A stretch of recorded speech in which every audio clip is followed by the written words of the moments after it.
On ne peut pas nous intimider. On ne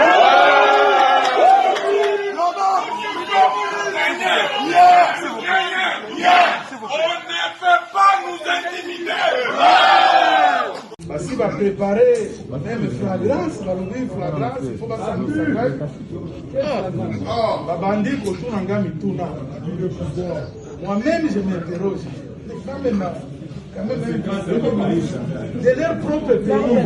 Parce que on a vu sur le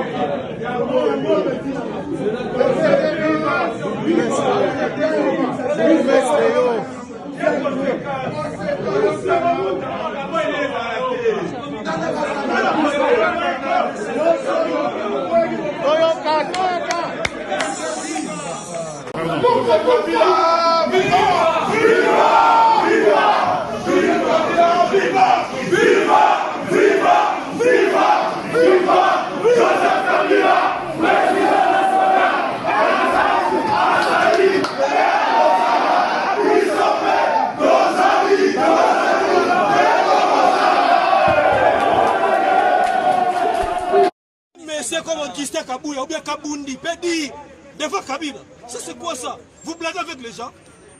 Donc aussi là, on a bino, botala bien. Ah oui, oui, ce sont des provocations. Donc mais trop c'est trop. Donc il y a une cohabitation. Bah alors bah député on a un monsieur comme Augustin Kabouya, allez quand la façon que non, bah député on va voter qui va dire monsieur. Non c'est le président. Non, on peut dire tous on a l'élection la vérité des signes. Nous tous nous allons déclarer parce que moi aussi j'étais candidat. J'étais candidat député. Nazo qui va voir dans l'aïe. Babaki sali ba tumususu pe ba bimi pour ba ko ba. Non, les débats. Non, alliance wana ce que c'est là. Vous regrettez. Ils sont du temps pas ça. Le président national n'a pas pu perdre. Ceux qui copent aussi là et si là tomber bana.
On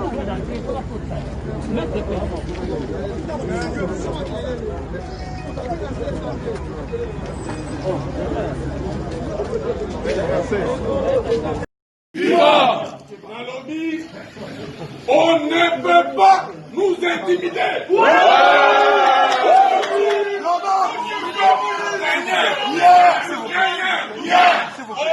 peut pas nous intimider.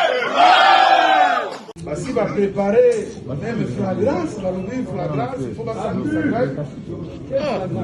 Babandi Kotunanga Mituna. Moi-même, je m'interroge. Quand même, de leur propre pays. Parce que on a vu sur le ministre, les a vu sur le ministre,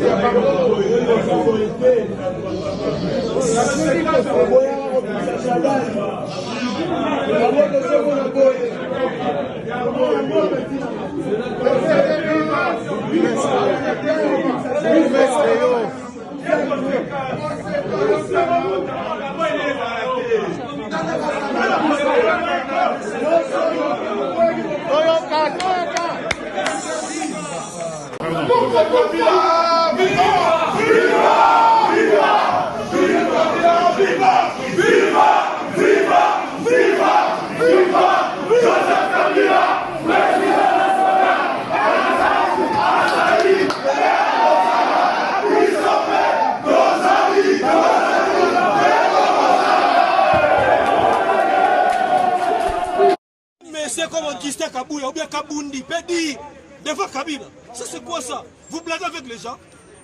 Donc aussi là, Nanabino, Botalanga bien. Ah ouais. Oui, ce sont des provocations. Ton mérite trop c'est trop. Ton kendra cohabitation.